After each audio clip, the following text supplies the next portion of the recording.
What if the two people you trusted most were hiding the ultimate betrayal? This is the story of how my perfect life shattered in an instant, and the unexpected journey that followed. Architecture has always been my passion. From doodling buildings in the margins of my school notebooks to earning a degree in the field, my dream has been to create spaces that inspire others. Along the way, I met Sally, who shared my vision and believed in me completely. Together, we built a thriving architectural firm that grew beyond anything I could have imagined. My best friend, David, soon joined our team, becoming an indispensable part of our success. He oversaw project management, ensuring my designs were executed with precision. For years, everything felt perfect, or so I thought. One afternoon, while fine-tuning a project in my office, I caught a news report playing in the background about a business liquidation in Ocala. At first, I barely glanced at the screen, but something made me stop.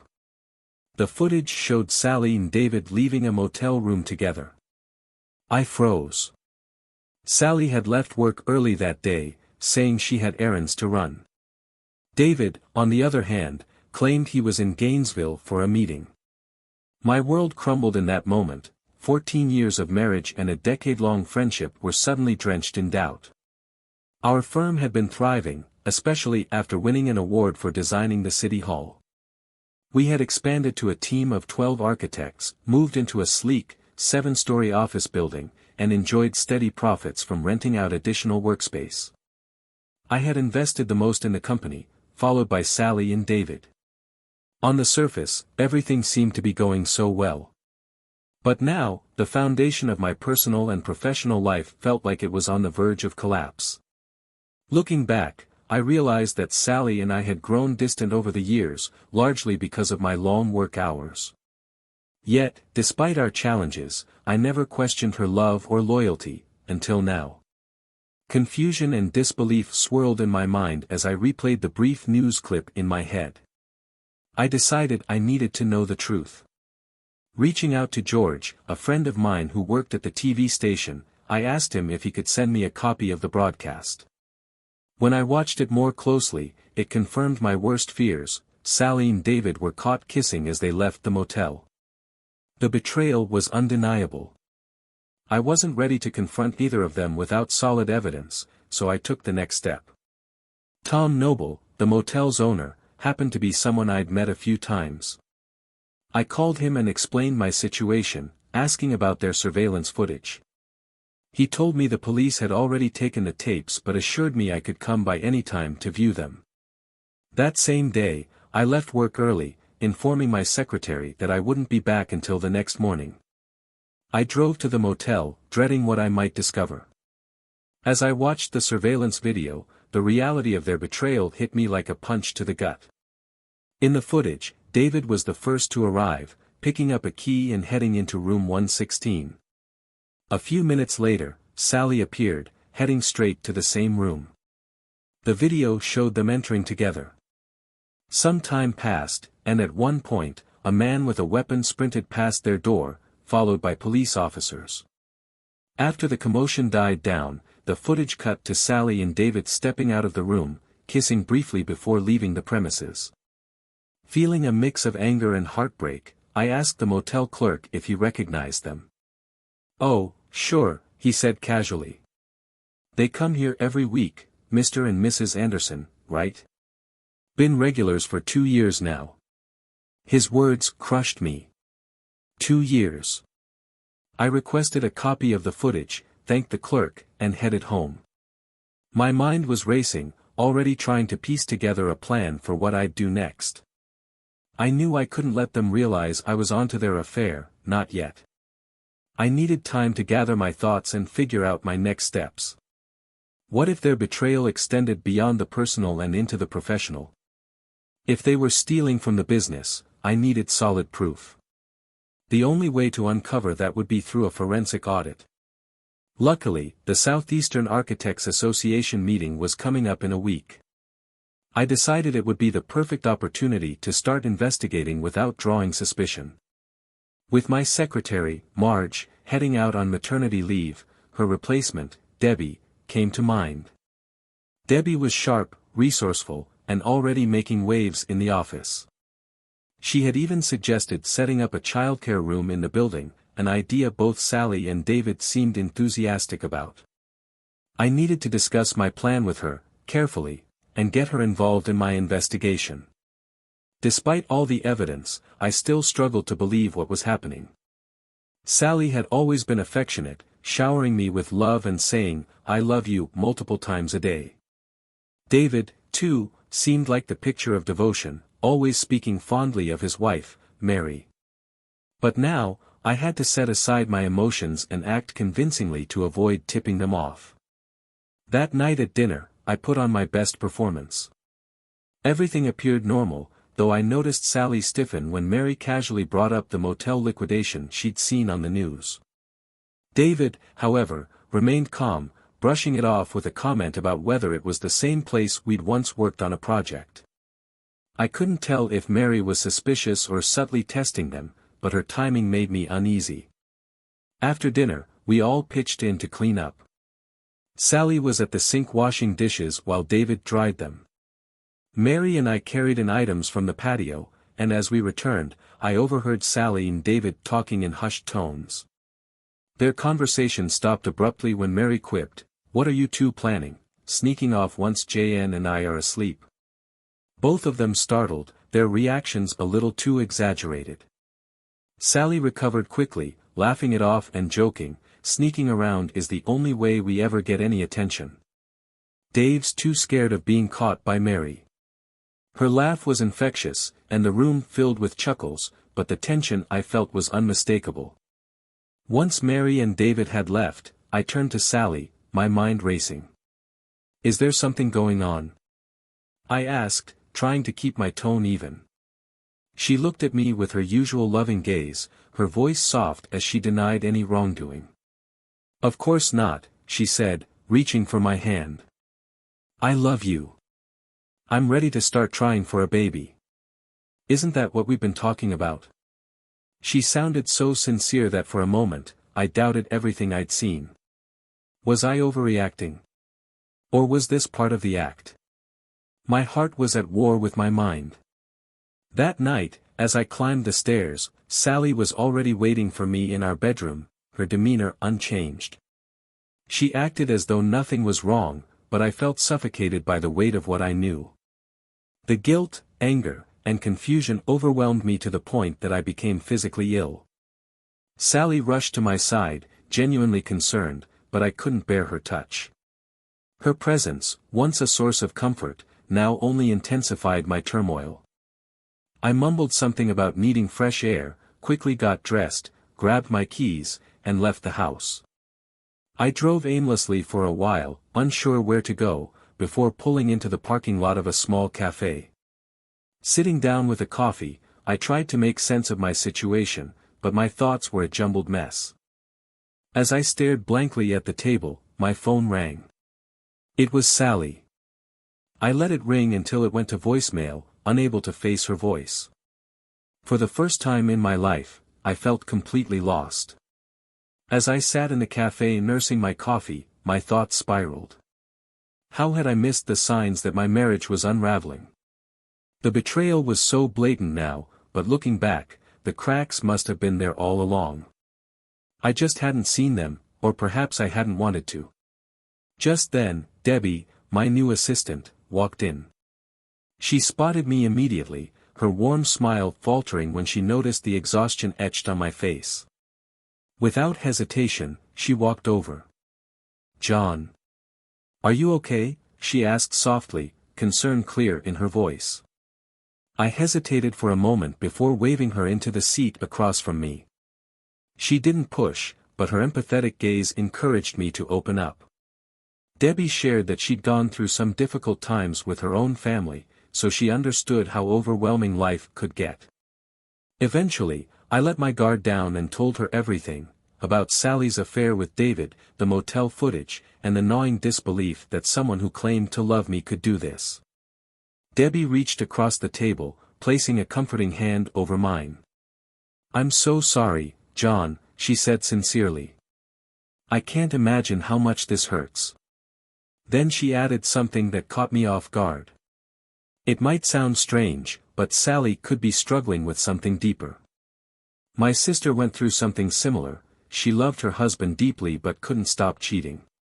She had her own unresolved issues that ultimately destroyed her marriage. Debbie paused, as if weighing her words carefully. People can change, she said gently, but only if they want to. You deserve answers, though, real ones.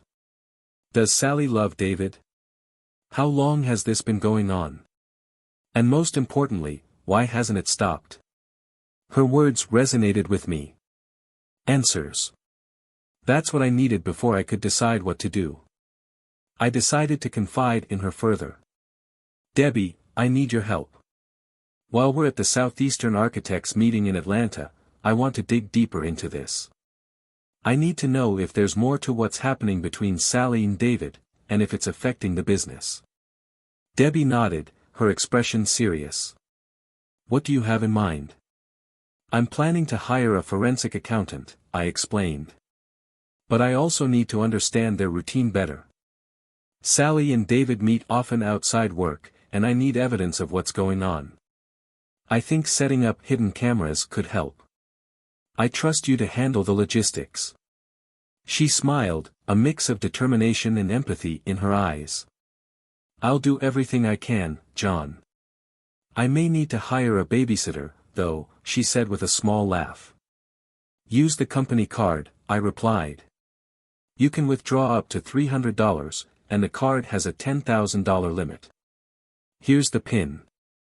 Debbie's face softened at my trust. Thank you, John. I won't let you down. Her words reassured me, but I couldn't help feeling the weight of what I was asking her to do. As she left the cafe, she leaned in and gave me a quick kiss on the cheek, a single tear sliding down her face.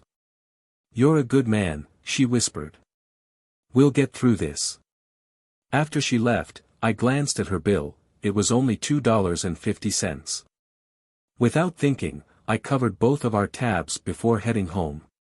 The next morning, I heard the familiar sound of Debbie's heels clicking down the hallway. She stopped briefly at my office door, flashing me her usual bright smile. Good morning, boss. Good morning, I replied, managing a small smile. Are you feeling better today? She asked, her voice tinged with concern.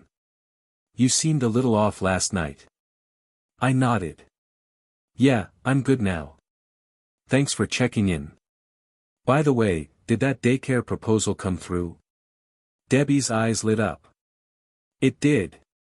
I dropped off the details on your desk earlier. I think it's going to be a great addition for the team. Her enthusiasm was infectious, and for the first time in days, I felt a flicker of hope. Thanks, Debbie, I said. You're sharp, I'm glad you're part of the team. Wouldn't want to be anywhere else, she said with a wink before heading back to her desk. Despite the chaos surrounding me, Debbie's support made me feel like I wasn't completely alone in this. And for now, that was enough to keep me moving forward. During one of our conversations, I joked about Sally's teasing nature. Debbie chuckled and playfully asked, should I be worried about her around you? I laughed, shaking my head. Why? You've never been worried before. Well, she is beautiful, Debbie teased. She's far too young for me, I replied with a grin. Now, if I were 20 years younger, maybe I'd have to think about it. We both laughed it off, but something about Debbie's expression lingered. It felt like she was about to say more but decided against it. Later that week, during the drive to the Southeastern Architects meeting in Atlanta, I pretended to doze off under my cap while Sally and Dave sat up front. After a moment, I noticed Sally signaling to Dave, who turned briefly to glance at me. When I closed my eyes again, then reopened them just a crack, I saw that Dave had shifted closer to Sally. The sound that followed shattered me, a soft moan escaped her lips. I sat up abruptly, pretending to stretch. Where are we now? I asked, my voice calm despite the storm raging inside. Both of them jumped, guilt written across their faces. Sally answered quickly, we just entered Florida. We're looking for a pit stop so Dave can take over driving. At that moment, it hit me like a wrecking ball, my marriage was beyond repair. The rest of the drive passed in tense silence. We stopped for some fast food and ate quickly, barely exchanging a word. When we got home later that night, we unloaded the car in awkward quiet before heading inside. Once everyone had gone to bed, I locked myself in my office and reviewed the evidence I'd gathered. My hands trembled as I inserted the DVD containing footage from the motel surveillance. The video started with Sally entering room 116, where Dave was already waiting. They embraced, kissed passionately, and began undressing. I couldn't watch any more and fast-forwarded to the next scene. This one was from Thursday, showing them in the same room. Sally's voice came through clearly, "This has to stop. I think we've been too careless. They both suspect something. We can't do this anymore." Dave agreed, though he couldn't resist adding, "It's been an incredible 5 years. Maybe, one last time." But Sally shook her head firmly. "No. I can't lose John." Her words might have once been comforting, but now they only deepened the wound. The next day, I decided to confront them. I invited Sally, Dave, and Mary to the conference room at the office. When everyone arrived, I introduced Debbie as my temporary secretary and explained that what I had to show concerned all of us. Sally and Dave exchanged nervous glances, but I pressed on. Without preamble, I turned on the monitor and played the footage. The room was dead silent, save for the sounds of the video. Sally's face went pale, and as the kissing and undressing filled the screen, she screamed, "No," before collapsing to the floor in tears. Dave's reaction was pure fury. "You son of a..." But Mary interrupted, her voice like steel. "No, you're the son of a witch, David. Be quiet. I want to hear this." I let the video play a little longer before stopping it. Turning to Mary, I said calmly, "You deserve to know what's been happening." Mary's face betrayed both heartbreak and anger. "I suspected something, but this is unforgivable." I addressed everyone in the room. "Here's how this will go: the investment Dave made in the firm will be returned to him. As of today, he's fired, and he'll have no further involvement. Mary, if you want to stay on as a silent partner, you're welcome to. Sally, you can keep your share of the business, but only as a silent partner. All decisions and operations will now go through me." Mary nodded resolutely. "I'm fine with that." Sally, still trembling, whispered through her tears, "I'm so sorry. I never meant for this to happen. I was weak, and I've thrown away the best man in the world. My life is over." I sighed, drained but resolute. "Sally, you can keep the house. I'll move out once arrangements are made." As she left the room, her heels clicking softly down the hall, I knew the divorce papers would be served to her soon. When the room emptied, I turned to Debbie. "I'm putting a lot on your plate. Can you handle it?" She smiled with quiet determination. "Yes, I can. I'll only ask for help if it's absolutely necessary." "Good," I replied. "From now on, let's start the day with a morning meeting. Also, you're officially my personal assistant. Hire someone to take over your old role, and don't forget to give yourself a raise." Her face lit up as she hugged me briefly, then pulled back, blushing. "I'm sorry. I got a little carried away."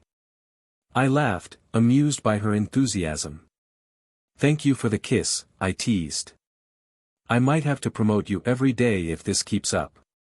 She giggled, still flustered, and said earnestly, "Seriously, I won't let you down." For the first time in what felt like forever, I felt like I could breathe again. "I love daycare. It's fun, and Mommy visits me lots," Dolly said with a bright smile, her innocence lighting up the room.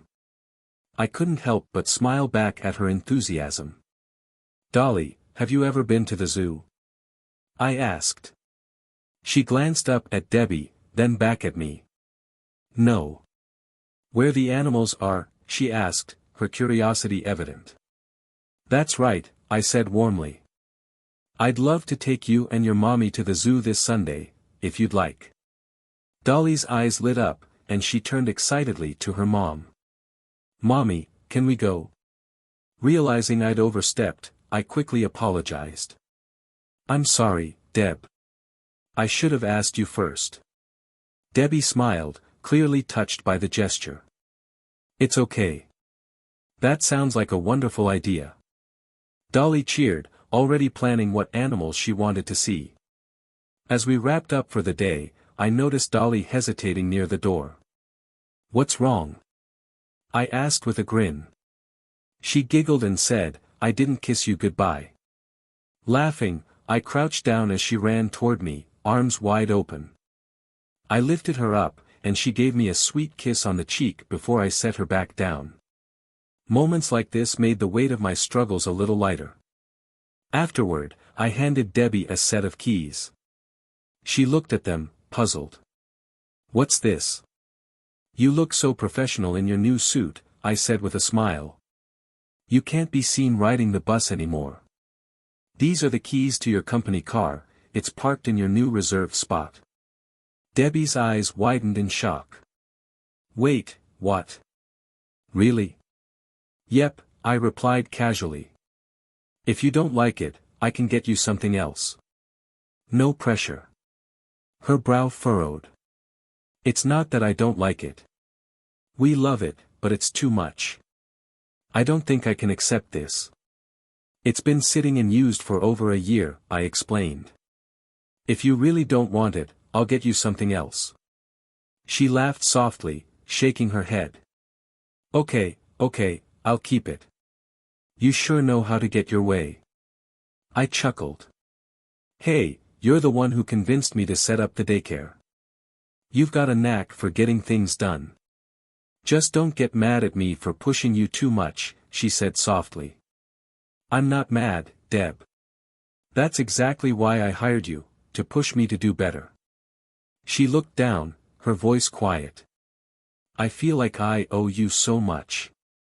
I don't know how I'll ever repay you. Shaking my head, I met her gaze. You don't owe me anything. If anything, I've gained far more from you than you've given me. Her brow furrowed, confusion flickering in her eyes. How's that possible? I haven't given you anything.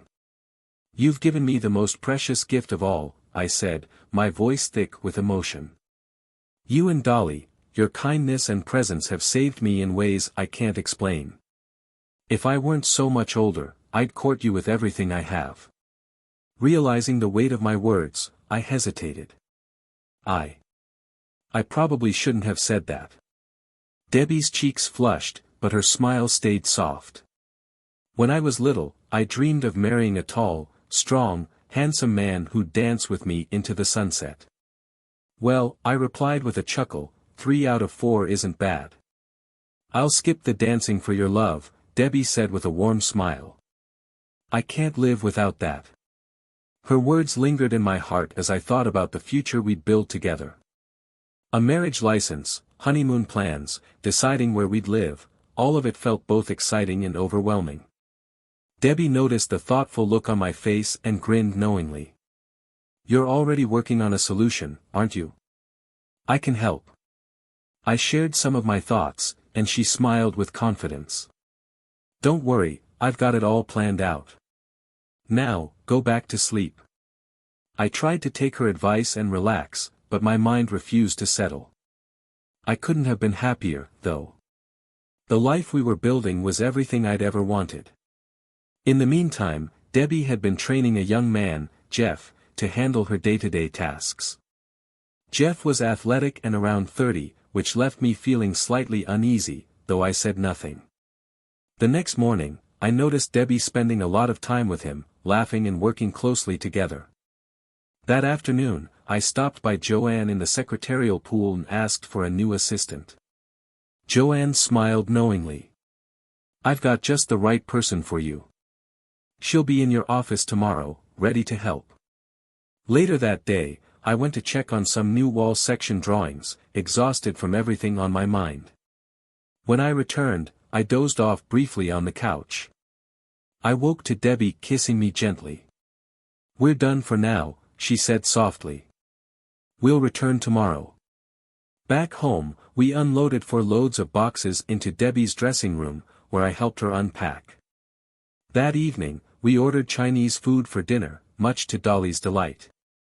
She loved the fortune cookies and handed me one with excitement. I opened it and read aloud, "Your daddy will take you shopping for dresses tomorrow." Dolly's eyes widened, and she squealed with joy. "Is that for me?"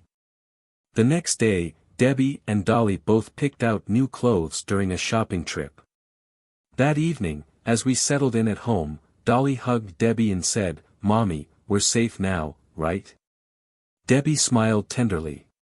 "Yes, sweetie. And Daddy too." Dolly nodded, grinning. "Daddy most of all. We love him the most." Hearing that, I entered the room and embraced both of them. Dolly reached for me, and I picked her up, holding her close. "I love you, Daddy," she whispered. "I love you too, sweetie. Sleep well." As she nestled into bed, she looked at us with sleepy eyes. "I love Mommy and Daddy as much as I can." Tears filled my eyes. She was such a sweet child, and I loved my girls more than anything in the world. The next morning, as I made breakfast, Debbie called her mom and smiled at me afterward. "We're all set for Sunday," she said cheerfully. Later, while running errands, I met her Uncle William. He recognized me from a past business meeting, and we struck up a conversation about work. During our chat, he admitted something surprising. "I regret pressuring Debbie to have an abortion all those years ago," he said. "It's the biggest mistake I ever made." I couldn't help but laugh, not at his regret but at the strength Debbie had shown. "Debbie is one of the most determined and intelligent women I've ever met," I told him. "In just a few months, she's turned my business around. Productivity and profits are soaring, and the whole team loves working with her." Later in the afternoon, Debbie's grandmother asked if Dolly could stay with her for a few days. Though I loved having Dolly at home, I agreed, knowing some time with Granny would make her happy. As the day wound down, I reflected on how much my life had changed, and how much brighter it had become with Debbie and Dolly in it. I called Debbie into my office and asked her to fire Jeff. She looked surprised but didn't argue. A few hours later, she came back to confirm the task was done, and we left work together. On the drive home, Debbie broke the silence. "Aren't you going to ask why I fired Jeff?" I smiled. "Why wouldn't I trust you?" She hesitated for a moment before explaining, "One of the workers told me Jeff was spreading rumors about us." "Good call," I said, glad she had handled it. "We should think about promoting the person who tipped you off. It's good to know we have someone honest on the team."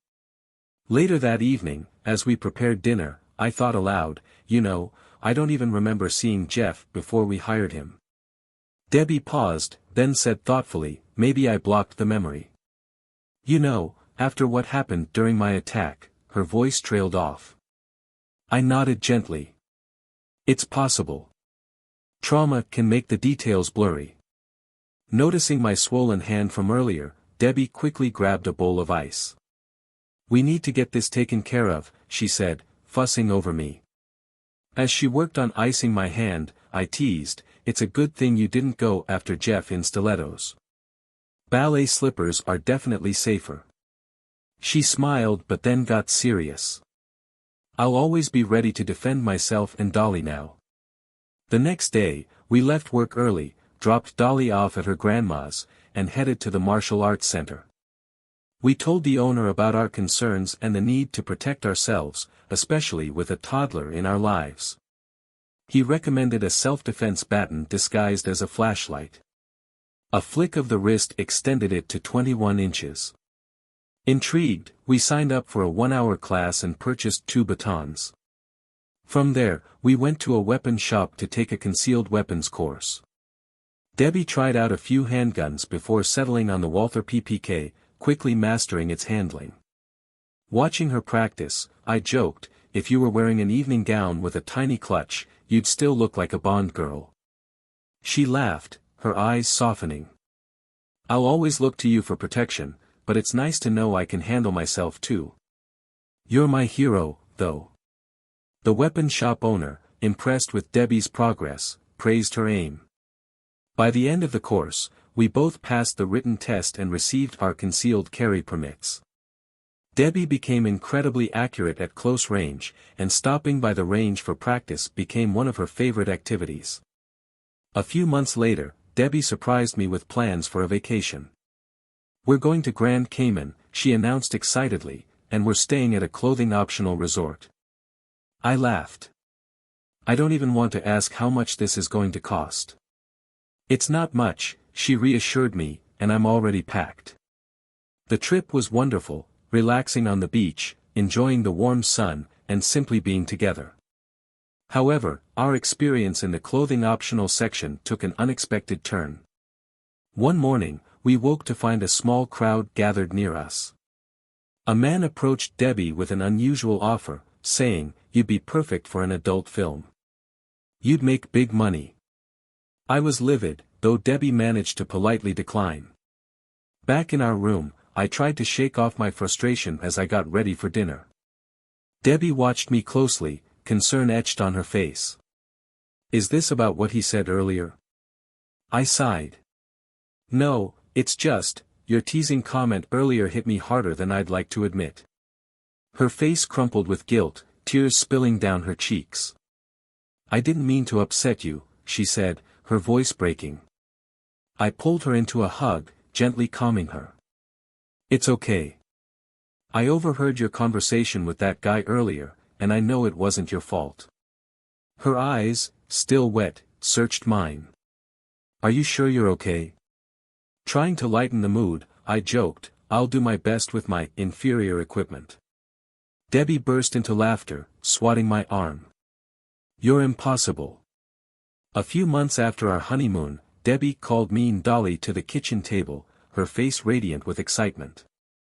She held our hands and smiled, her voice trembling slightly. I have some news from the doctor. My heart sank for a moment, fearing the worst. Noticing my expression, she laughed. We're going to have a new family member soon. Dolly's eyes lit up. Are we getting a puppy? Debbie chuckled, shaking her head. No, sweetheart.